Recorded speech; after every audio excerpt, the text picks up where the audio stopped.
Hi, ഞാൻ അനുദീപ്. നിങ്ങൾ PSC എക്സാംസിൽ സ്ഥിരം തോൽക്കുന്ന ഒരു വ്യക്തിയാണോ? ആണെങ്കിൽ ഈ വീഡിയോ സ്കിപ്പ് ചെയ്യാതെ പൂർണ്ണമായും കാണാൻ ശ്രമിക്കുക. ബിക്കോസ് ഞാൻ അത്തരത്തിലുള്ള ഒരു വിദ്യാർത്ഥി ആയിരുന്നു. അതിനുശേഷമാണ് ഞാൻ പല സത്യങ്ങൾ തിരിച്ചറിഞ്ഞത്. ആ സത്യങ്ങൾ തിരിച്ചറിഞ്ഞതിന് ശേഷം ഞാൻ എൻ്റെ ലേണിംഗ് മെത്തഡോളജി ശരിക്കും മാറ്റി. അതിനുശേഷം എഴുതുന്ന പരീക്ഷയിലൊക്കെ റാങ്ക് ലിസ്റ്റിലേക്ക് വരാൻ തുടങ്ങി. അതുകൊണ്ട് ഇനി പറയാൻ പോകുന്ന ചില കാര്യങ്ങൾ, ചില അബദ്ധങ്ങൾ അല്ലെങ്കിൽ ചില പോരായ്മകൾ നിങ്ങളുടെ സ്റ്റഡീസിൽ ഉണ്ടെങ്കിൽ മസ്റ്റായിട്ട് അത് കറക്റ്റ് ചെയ്യുക. നിങ്ങൾക്ക് ഉന്നത വിജയത്തിലേക്ക് എത്താൻ സാധിക്കും. സോ സ്കിപ്പ് ചെയ്യാതെ പൂർണ്ണമായും കാണാൻ ശ്രമിക്കുക കേട്ടോ. എപ്പോഴും പറയുന്നത് പോലെ ടെലിഗ്രാം ഫാമിലി മെമ്പേഴ്സ് ആവാൻ എല്ലാവരും ശ്രമിക്കുക. ഡെയിലി രാവിലെ ഫ്രീ മോക്ക് ടെസ്റ്റ് റൺ ചെയ്യുന്നുണ്ട്. അത് മസ്റ്റായിട്ട് നിങ്ങൾ അറ്റൻഡ് ചെയ്തിരിക്കണം. ചാനലിന്റെ ലിങ്ക് ഞാൻ കമന്റ് സെക്ഷൻ പിൻ ചെയ്ത് വെച്ചിട്ടുണ്ട്. ഈ PSC യാത്രയിൽ നമുക്കറിയാം, ചില ആൾക്കാർ സ്ഥിരം റാങ്ക് ലിസ്റ്റിലേക്ക് എത്തും. പക്ഷേ ജോലി കിട്ടാൻ തക്ക മെച്ചപ്പെട്ട റാങ്ക് അവർക്ക് കിട്ടത്തില്ല. ചില ആൾക്കാർ പ്രിലിംസ് സ്ഥിരം പാസ്സാവും, മെയിൻസിൽ തോക്കും.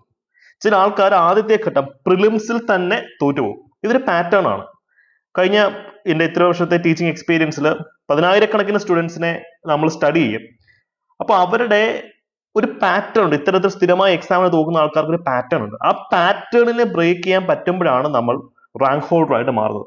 അപ്പൊ ഇനി പറയാൻ പോകുന്ന കാര്യങ്ങളിനകത്ത് നിങ്ങളുടെ ലൈഫിൽ ഏതൊക്കെ പാറ്റേൺ ആണുള്ളത് നിങ്ങൾ ചെക്കൗട്ട് ചെയ്ത് നോക്കാം. ഒന്നാമതായി എനിക്ക് പറയാനുള്ള ഒരു കാര്യം നിങ്ങൾ ശ്രദ്ധിക്കേണ്ട, അതായത് തോൽക്കാതിരിക്കാൻ വേണ്ടി നിങ്ങൾ ശ്രദ്ധിക്കേണ്ട ഒന്നാമത്തെ കാര്യം എന്ന് പറയുന്നത് ലേറ്റ് സ്റ്റഡി എന്ന് പറയുന്ന ഭൂലോക അബദ്ധം കാണിക്കാതിരിക്കുക. നോട്ടിഫിക്കേഷൻ വന്നതിന് ശേഷം അല്ലെങ്കിൽ സിലബസ് വന്നതിന് ശേഷം പഠിക്കാം എന്നുള്ള മനോഭാവമാണ് നിങ്ങളെ ഇങ്ങനെ തോൽവിയിലേക്ക് തള്ളിയിടുന്നതിന് പ്രധാനപ്പെട്ട റീസൺ. പല കാൻഡിഡേറ്റ്സ് ഉണ്ട്, അവരെ നോട്ടിഫിക്കേഷൻ റിലീസ് ആവുന്ന ദിവസം മുതൽ എക്സാം നടക്കുന്ന ദിവസം വരെ മാത്രം പഠിക്കുന്ന ഒരു പ്രത്യേക തരം ജീവികളാണ്. അവര് സീസണലാണ്. ഇതൊരു കൺസിസ്റ്റന്റ് ആയിട്ട് പഠിക്കേണ്ട കാര്യമാണ് അല്ലെ. ഫോർ എക്സാമ്പിൾ, ഇപ്പൊ company board assistant, excise inspector exam അല്ലെങ്കിൽ യൂണിവേഴ്സിറ്റി അസിസ്റ്റന്റിന്റെ നോട്ടിഫിക്കേഷൻ ഡിലേ ആയിട്ടുണ്ട്, താമസിച്ചിട്ടുണ്ട്. പക്ഷെ എക്സാം എന്തായാലും നടക്കും. ഇപ്പോഴേ ആ പരീക്ഷകൾക്ക് വേണ്ടി പഠിച്ചു തുടങ്ങുന്ന വലിയൊരു ക്രൗഡ് ഉണ്ട്. അപ്പോഴാണ് കുറെ ആൾക്കാർ നോട്ടിഫിക്കേഷൻ വന്നതിന് ശേഷം മാത്രം പഠിക്കാനായി ഇങ്ങനെ റെഡി ആയിട്ടിരിക്കുന്നത്. അപ്പൊ അവർക്ക് ആ റിയൽ കോമ്പറ്റീഷനിൽ പോലും വരാൻ പറ്റണമെന്നില്ല. അപ്പൊ നിങ്ങൾ റൈറ്റ് അവേ പഠിച്ചു തുടങ്ങുക. History, geography, economics, science, English, maths, Malayalam, reasoning, ഇതൊക്കെ എന്തായാലും സിലബസിനകത്ത് ഉണ്ടാവുന്ന സബ്ജക്റ്റ് ആണ്. ഇത് വെച്ച് വേണം പഠിച്ചു തുടങ്ങാൻ. ഒരിക്കലും പഠിക്കാതിരിക്കാനായിട്ട് കാരണങ്ങൾ കണ്ടെത്തി നീട്ടി ലേറ്റായി കൊണ്ടുപോകരുത്. ബിക്കോസ് നിങ്ങൾ പഠിച്ചാലും പഠിച്ചില്ലെങ്കിലും PSC പരീക്ഷ എടുത്തും ആൾക്കാർക്ക് ജോലി കിട്ടും, അവരുടെ ലൈഫ് സെറ്റ് ആവും. സോ റൈറ്റ് അവേ തന്നെ ഇനി വരാൻ പോകുന്ന എക്സാംസിന് ഡീപ്പായിട്ട് പഠിച്ചു തുടങ്ങുക. അതിന് നിങ്ങളെ ഹെൽപ്പ് ചെയ്യാനായിട്ട് പല സ്ട്രാറ്റജിക് ബാച്ചുകൾ ഞങ്ങൾ സ്റ്റാർട്ട് ചെയ്തിട്ടുണ്ട്.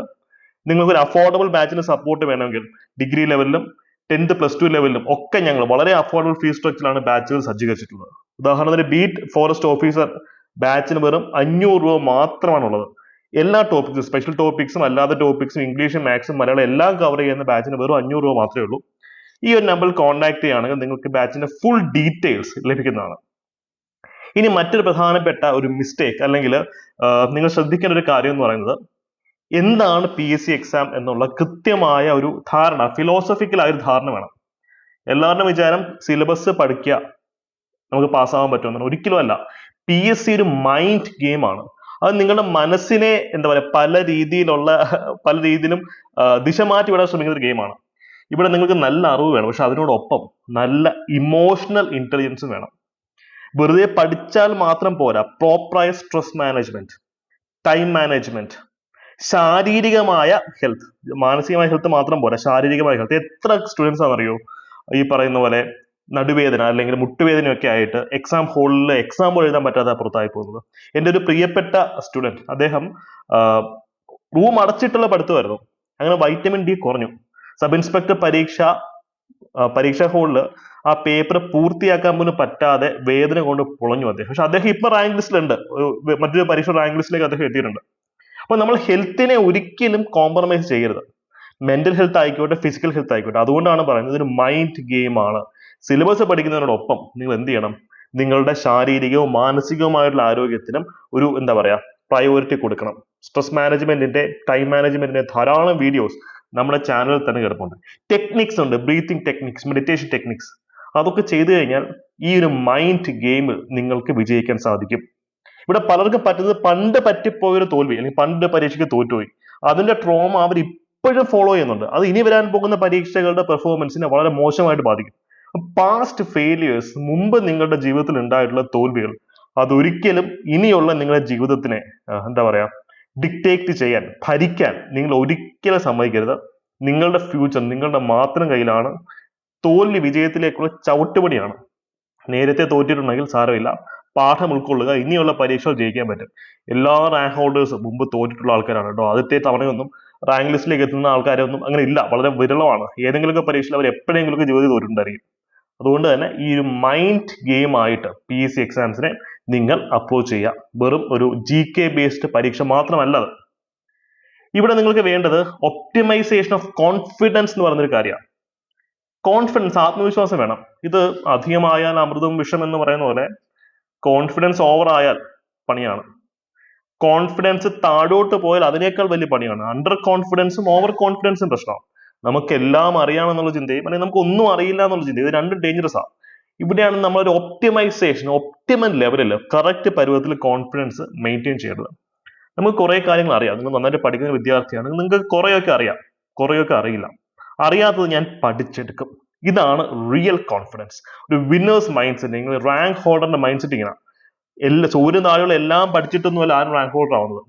ഇവിടെ സ്മാർട്ട് വർക്കും ഹാർഡ് വർക്കും ഇന്റർലിങ്ക് ചെയ്ത് കോൺഫിഡൻസിനെ ഒപ്റ്റിമൈസ് ചെയ്യുന്ന വ്യക്തിയാണ് വിജയിക്കുന്നത് എന്നുള്ള കാര്യം മറക്കരുത്. സോ ഓവർ കോൺഫിഡൻസ് പ്രശ്നമാണ്, അണ്ടർ കോൺഫിഡൻസും പ്രശ്നമാണെന്നുള്ള കാര്യം നിങ്ങൾ ഓർക്കുക.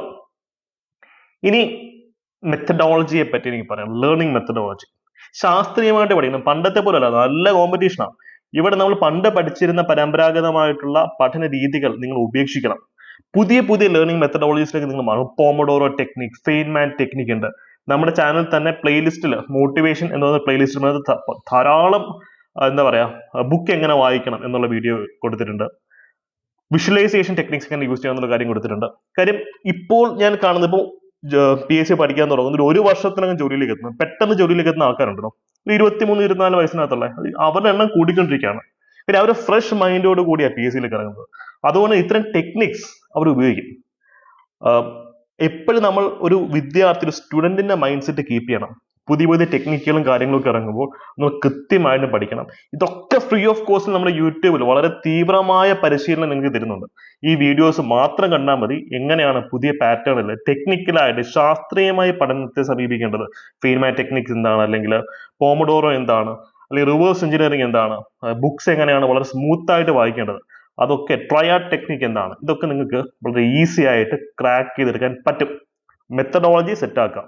പലപ്പോഴും ആൾക്കാർ എക്സാമിനെ തോക്കുന്നവർക്ക് ബുദ്ധി ഇല്ലാഞ്ഞിട്ടോ അല്ലെങ്കിൽ പഠിക്കാഞ്ഞിട്ടോ ഹാർഡ് വർക്ക് ചെയ്യാഞ്ഞിട്ടോ അല്ല, അവരുടെ പഠന രീതി, ലേണിംഗ് മെത്തഡോളജിയുടെ പ്രശ്നമാണത്. ഓക്കെ, ഇനി നിങ്ങൾ ശ്രദ്ധിക്കേണ്ടത് ഈ ഒരു ഘടകത്തിനെയാണ്. ഒരു PSC യാത്രയിൽ നിങ്ങൾക്ക് ചെയ്യാവുന്ന ഏറ്റവും എളുപ്പ പണി എന്ന് വെച്ച് കഴിഞ്ഞാൽ പഠിക്കുക എന്നുള്ളതാണ്. സിലബസ് പഠിക്കുക. ബുദ്ധിമുട്ടുള്ള പണി എന്താണെന്നറിയോ? പഠിച്ചത് റിവിഷൻ നടത്തുക, പഠിച്ചത് പ്രാക്ടീസ് ചെയ്യുക. വളരെ കുറച്ച് ആൾക്കാർ ഇത് ചെയ്യാറുള്ളൂ. ഞാൻ വീഡിയോസിൽ പറയുന്ന ഒരു കാര്യം, ട്രയാങ്കിൾ അപ്രോച്ച്, ട്രയാങ്കിളിനുള്ളിൽ വരാനാണ് ശ്രമിക്കേണ്ടത്. എല്ലാവരും കുത്തിയിരുന്ന് പഠിക്കും, പക്ഷേ പഠിച്ചത് റിവിഷൻ നടത്തിയില്ലെങ്കിൽ മറന്നുപോകും. റിവിഷൻ നടത്തിയ കാര്യം കൃത്യമായി മാതൃകാ പരീക്ഷകളിലും മുൻകാല വർഷ ചോദ്യങ്ങൾ ഉപയോഗിച്ച് പ്രാക്ടീസ് ചെയ്യണം. ഈ 3 കാര്യങ്ങൾ ചെയ്യുന്നിടത്താണ് നമ്മൾ ട്രയാങ്കിളിന്റെ ഉള്ളിലേക്ക് എത്തപ്പെടുന്നതും റാങ്ക് അടിക്കുന്നതും. ബഹുഭൂരിപക്ഷം PSC കാൻഡിഡേറ്റ്സും ട്രയാങ്കിളിന് പുറത്താണ്. ഇപ്പൊ ഒരു 10 ലക്ഷം പേര് ഒരു പരീക്ഷ എഴുതുന്നെങ്കിൽ ഒരു 10-20,000 പേര് മാത്രമേ ട്രയാങ്കിളിന്റെ ഉള്ളിലുള്ളൂ. ബാക്കിയുള്ള എല്ലാവരും ട്രയാങ്കിളിന്റെ പുറത്താണ്. സോ റിയൽ കോമ്പറ്റീഷൻ, യഥാർത്ഥ മത്സരം നടക്കുന്നത് 20,000 പേർക്കിടയിൽ മാത്രമാണ്, 10 ലക്ഷം പേർക്കിടയിൽ അല്ല. അപ്പൊ നിങ്ങൾ പഠിക്കുമ്പോൾ റിവിഷനും അതുപോലെ തന്നെ പ്രാക്ടീസിനും ഈക്വൽ ഇമ്പോർട്ടൻസ് കൊടുക്കുക. ഞങ്ങളുടെ ബാച്ചസ് ഞങ്ങൾ അങ്ങനെയാണ് സജ്ജീകരിച്ചിട്ടുള്ളത്. പഠിപ്പിക്കും, റിവിഷൻ നൽകും, പ്രാക്ടീസും ചെയ്യിപ്പിക്കും. വീക്ക്ലി മോക്ക് ടെസ്റ്റുകൾ നമ്മളിവിടെ സംഘടിപ്പിക്കുന്നുണ്ട്. നിങ്ങൾക്ക് PSCയുടെ തന്നെ മുൻകാല വർഷ ചോദ്യങ്ങൾ വെച്ചിട്ട് ഇതൊക്കെ സെറ്റ് ആക്കാവുന്നേ ഉള്ളൂ. അപ്പോൾ ഈ ഒരു കാര്യം മനസ്സിലുണ്ടാവണം. ഇനി അടുത്തത്, അവസാനമായി നിങ്ങളിത് പറയാനുള്ളത്, എന്തിനിറങ്ങി തിരിക്കുമ്പോൾ ഒരു പ്ലാൻ നമ്മുടെ കയ്യിൽ വേണം. ഇതൊരു യുദ്ധമാണല്ലോ. യുദ്ധത്തിന് ഇറങ്ങി തിരിക്കുമ്പോൾ ഒരു യുദ്ധതന്ത്രം, ഒരു സ്ട്രാറ്റജിക് ആയ പ്ലാൻ നമ്മുടെ കയ്യിൽ ഉണ്ടായിരിക്കണം. ഇവിടെ ഹാർഡ് വർക്ക് വേണം, അതിനുവേണ്ടി എന്താ ആഴത്തിൽ പഠിക്കണം. സ്മാർട്ട് വർക്ക് വേണം, അതിന് എലിമിനേഷൻ ടെക്നിക്സ് യൂസ് ചെയ്യണം. അതൊക്കെ നമ്മുടെ യൂട്യൂബ് ചാനൽ നിങ്ങൾക്ക് അതിന്റെ കുറേ വീഡിയോസ് കിടപ്പുണ്ട്. നമ്മുടെ ബാച്ചസിൽ മിക്കുള്ള ആഴ്ചയിലൊക്കെ അതിന് തീവ്രമായിട്ടുള്ള ട്രെയിനിങ് കൊടുക്കുന്നുണ്ട്. ഇതിനോടൊപ്പം സ്റ്റഡി പ്ലാൻ വേണം. ഒരാഴ്ച നമ്മൾ ഏതൊക്കെ ടോപ്പിക് പഠിക്കണം. ഇപ്പൊ പ്രിലിംസിനാണ് നിങ്ങൾ പഠിക്കുന്നത്, ഇംഗ്ലീഷ്, മാത്സ്, മലയാളം, റീസണിങ്, ഇത് തുടക്കത്തിൽ തന്നെ പഠിച്ചു തീർക്കാം. 50 മാർക്ക് സേഫ് ആണ്. മെയിൻസിനാണ് പഠിക്കുന്നത്, സ്പെഷ്യൽ ടോപ്പിക്സിനെ ഫോക്കസ് ചെയ്ത് പഠിക്കാം. സോ ഓരോ പരീക്ഷയുടെ സ്വഭാവവും സിലബസും മാർക്കിന്റെ വെയിറ്റേജും അനുസരിച്ച് സ്റ്റഡി പ്ലാൻ സെറ്റ് ചെയ്യണം. ഇവിടെ നിങ്ങൾ ഹോട്ട് ടോപ്പിക്സിനാണ് പ്രയോറിറ്റി കൊടുക്കേണ്ടത്. PSC ചോദ്യങ്ങൾ സ്ഥിരമായി ചോദിക്കുന്ന ഹോട്ട് ഏരിയാസ് ഉണ്ട്, അത് കട്ടയ്ക്ക് അങ്ങ് പഠിക്കുക. വേറെ ഒരു ഇടം വരെ നമ്മൾ നന്നായിട്ട് നിങ്ങൾക്ക് പഠിച്ചു തീർക്കാം. ഇപ്പൊ സ്റ്റഡി പ്ലാൻ സെറ്റ് ചെയ്യുമ്പോൾ ഇങ്ങനെ തന്നെ സെറ്റ് ചെയ്യാം. ഓക്കെ, ഓരോ പരീക്ഷയ്ക്കും സ്റ്റഡി പ്ലാൻ ഓരോന്നാണ്. നമ്മുടെ ഹോട്ട് ടോപ്പിക്സിന്റെ പ്ലേലിസ്റ്റ് എടുത്ത് നോക്കുകയാണെങ്കിൽ നിങ്ങൾക്ക് ഏകദേശം ഒരു ഐഡിയ കിട്ടും. സെക്രട്ടേറിയറ്റ് അസിസ്റ്റന്റ് ഹോട്ട് ടോപ്പിക്സിന്റെ പ്ലേലിസ്റ്റ് നോക്കിയാൽ മതി. ഓരോ പരീക്ഷയ്ക്കും അത് മാറിയും മറിഞ്ഞും വന്നുകൊണ്ടിരിക്കും. അപ്പൊ എഗെയിൻ ഇതൊക്കെ നിങ്ങൾക്ക് ചെയ്യാൻ പറ്റുന്ന ഒരു കാര്യമുള്ളൂ. ആവറേജ് ആയിട്ടുള്ള ശരാശരി ആയിട്ടുള്ള വിദ്യാർത്ഥികൾ എബോ ആവറേജ് ആയി വർക്ക് ചെയ്യുമ്പോഴാണ് റാങ്ക് ലിസ്റ്റിലേക്ക് എത്തുക. അല്ലാതെ ബുദ്ധിജീവികൾക്കുള്ള പരീക്ഷയല്ല ഇതെന്ന് പറയുന്നത്. ഒരു bureaucrat, problem solving bureaucrat, diplomatic ആയിട്ട് ചിന്തിക്കാൻ സാധിക്കുന്ന ഒരു ബ്യൂറോക്രാറ്റ്, അവർക്ക് പറ്റിയ പണിയാണ് ബ്യൂറോക്രസി എന്ന് പറയുന്നത്. സോ ഈ പറയുന്ന കാര്യങ്ങളെല്ലാം യൂസ് ചെയ്ത് നിങ്ങൾ കോമ്പറ്റീഷൻ പുഷ് ചെയ്യണം. വെറുതെ പോയി പരീക്ഷ എഴുതുന്ന അല്ലെങ്കിൽ മാർക്കിന് വേണ്ടി യാചിക്കുന്ന ഒരു വ്യക്തിയല്ല നിങ്ങൾ. നിങ്ങളാണ് പരീക്ഷയുടെ സ്വഭാവം നിശ്ചയിക്കുന്നത്. നിങ്ങൾ ഓരോരുത്തരുമാണ് കോമ്പറ്റീഷന്റെ തീവ്രത നിശ്ചയിക്കുന്നത്. നിങ്ങളാണ് കോമ്പറ്റീഷൻ പുഷ് ചെയ്യുന്നത്. ഇത് നിങ്ങൾ മറക്കരുത്. ഒരു പാസീവായിട്ട് പരീക്ഷ എഴുതാൻ പോകുന്ന വ്യക്തി അല്ല നിങ്ങൾ ആരും. നിങ്ങൾ ആണ് നിങ്ങളുടെ കോമ്പറ്റീറ്റേഴ്സിന്റെ സഹിതം ജീവിതഗതി നിശ്ചയിക്കുന്ന ആൾക്കാർ. നിങ്ങളോടാണല്ലോ അവർ കോമ്പീറ്റ് ചെയ്യുന്നത്. അപ്പൊ ഈ പറഞ്ഞ കാര്യങ്ങളൊന്നും മറക്കണ്ട. ഞങ്ങളുടെ ബാച്ചിലേക്ക് വരണമെങ്കിൽ കമന്റ് സെക്ഷനിൽ പിൻ ചെയ്തിട്ടുള്ള ഈ ഒരു നമ്പറിൽ കോൺടാക്ട് ചെയ്ത് കഴിഞ്ഞാൽ ഫുൾ ഡീറ്റെയിൽസും ഡെമോ ബാച്ചും ഒക്കെ നിങ്ങൾക്ക് ലഭിക്കുന്നതാണ് കേട്ടോ. So all the very best. Video end ചെയ്യുന്നതിന് മുമ്പായിട്ട് നിങ്ങളുടെ വീക്ക്നെസ് എന്താണെന്നത് കമന്റ് സെക്ഷനിൽ കമന്റ് ചെയ്യാം. അപ്പോൾ എനിക്ക് അടുത്ത വീഡിയോ അത്തരം ടോപ്പിക്കിൽ ചെയ്യാൻ സാധിക്കും. All the best. ബൈ.